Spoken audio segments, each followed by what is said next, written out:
Lamentations 3, the middle of the book, the heart of the book, the longest chapter in the book, or at least in terms of verse count. Again, we don't see this in the English, but in the Hebrew, each of these verses has 3 lines that start with the same letter. And it goes from their first letter to their last letter, like R, A to Z.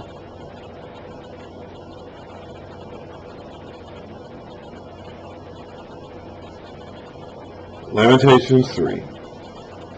I am the man who has seen, he's talking about himself again here, the author, probably Jeremiah, but whoever. I am the man who has seen affliction by the rod of his wrath. He has driven me away and made me walk in darkness rather than light. Indeed, he has turned his hand against me again and again all day long. He has made my skin and my flesh grow old, and has broken my bones. He has besieged me and surrounded me with bitterness and hardship. He has made me dwell in darkness like those long dead. He has walled me in so that I cannot escape. He has weighed me down with chains. This could be referring to his own experiences, being put in the well and then being literally imprisoned. I don't know. If it's Jeremiah, that is. I don't know. Even when I call out or cry for help, he shuts out my prayer. He has barred my way with blocks of stone. He has made my paths crooked. Like a bear lying in wait, like a lion in hiding, he dragged me from the path and mangled me, and left me without help. He drew his bow and made me the target for his arrows. He pierced my heart with arrows from his quiver. I became the laughing stock of all my people. They mocked me in song all day long. He talked about this in Jeremiah. Assuming this is Jeremiah, he talked about this sort of thing too in the earlier parts of his book. He has filled me with bitter herbs and sated me with gall. Boy, this is pretty rough. And this guy's been abused. He has broken my teeth with gravel. He has trampled me in the dust. I have been deprived of peace. I have forgotten what prosperity is. So I say, my splendor is gone, and all that I had hoped from the Lord. I remember my affliction and my wandering, the bitterness and the gall. I well remember them, and my soul is downcast within me. Yet, this I call to mind, and therefore I have hope. So all of that he just got done saying, that was some pretty rough stuff. I mean, he's been kicked in the teeth hard by God, he says here. This is some pretty rough stuff, but he has this. There is still this. This I call to mind, and therefore I have hope. Because of the Lord's great love, we are not consumed, for his compassions never fail. They are new every morning. Great is your faithfulness. I say to myself, the Lord is my portion, therefore I will wait for him. All this is going to turn around eventually, even if it's only in the next life. All that we just got done talking about, all the suffering that this man, he's saying this has happened to him now. He's not talking about the city. He's not personalizing the city as a woman or speaking about the city or the people's experiences in the city.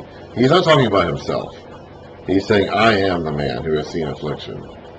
I have experienced all this. But because the Lord is his portion, he will wait for him. Someday the situation will get better. Someday it will turn around. Maybe it won't even happen in this life. Who knows? I don't know what happened to this guy. If it was Jeremiah, we know that he was taken down to Egypt and confronted the people there. They weren't listening to him still. And who knows what happened to him after that. If it's not Jeremiah, then who knows? Maybe things never got better for this guy in this life, but one way or another, the Lord is his portion, and he will wait for him.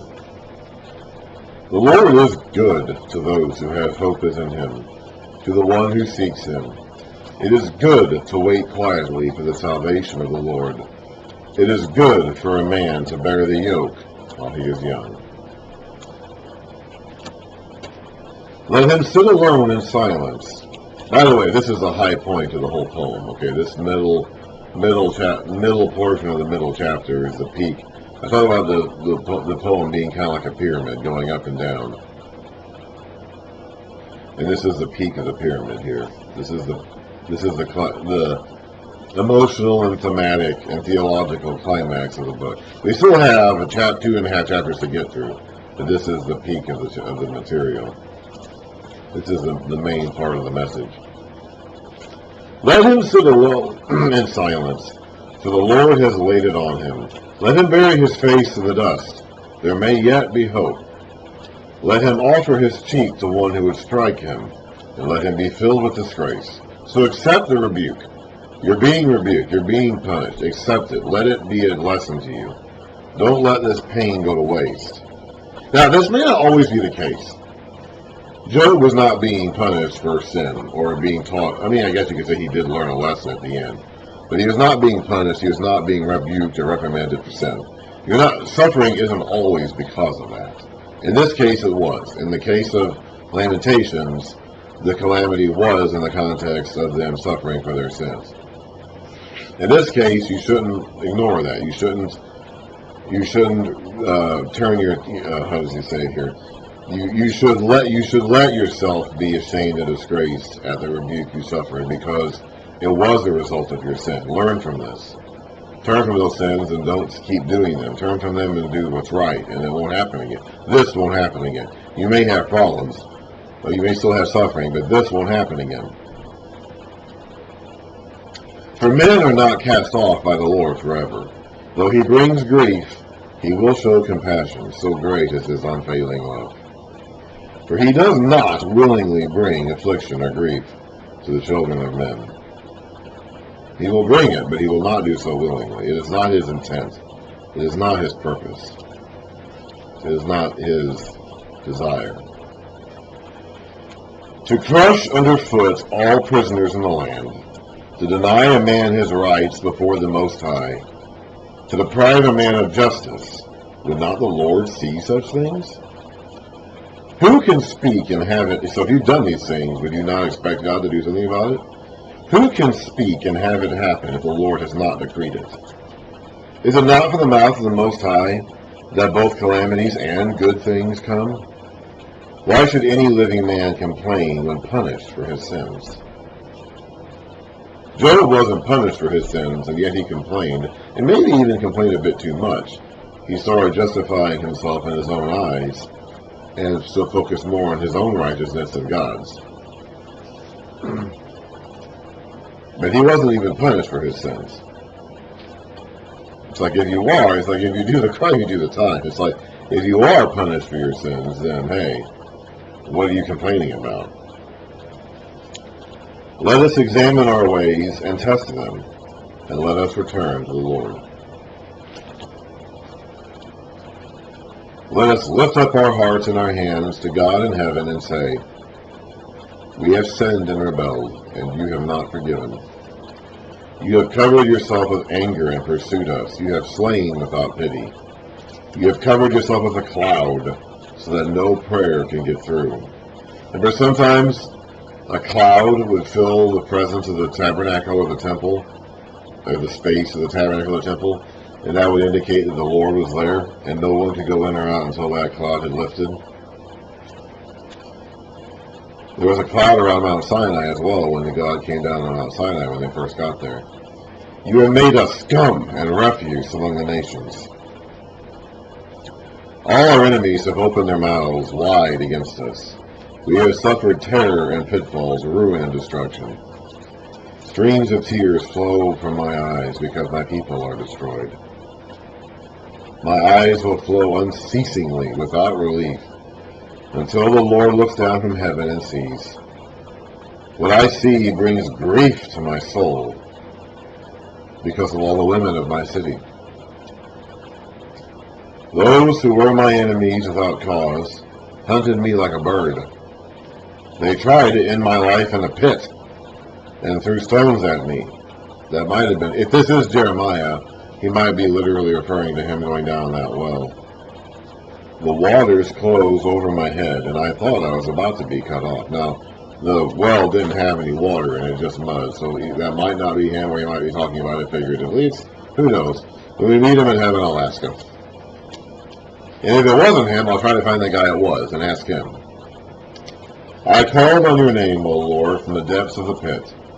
You heard my plea. Do not close your ears to my cry for relief. You came near when I called you, and you said, do not fear. O Lord, you took up my case. You redeemed my life. You have seen, O Lord, the wrong done to me. Uphold my cause. You have seen the depth of their vengeance and all their plots against me. O Lord, you have heard their insults, all their plots against me. Well, if this is Jeremiah, he had to be told by God they were doing this. Remember that? He didn't even know, except for a while, that they were plotting all this stuff against him back in the early days. So if this is Jeremiah, he had to be told by these plots by God himself. What my enemies whisper and mutter against me all day long. Look at them! Sitting or standing, they mock me in their songs. Pay them back as they deserve, O Lord, for what their hands have done. Put a veil over their hearts, and may your curse be on them. Pursue them in anger, and destroy them from under the heavens of the Lord. That was Lamentations 3.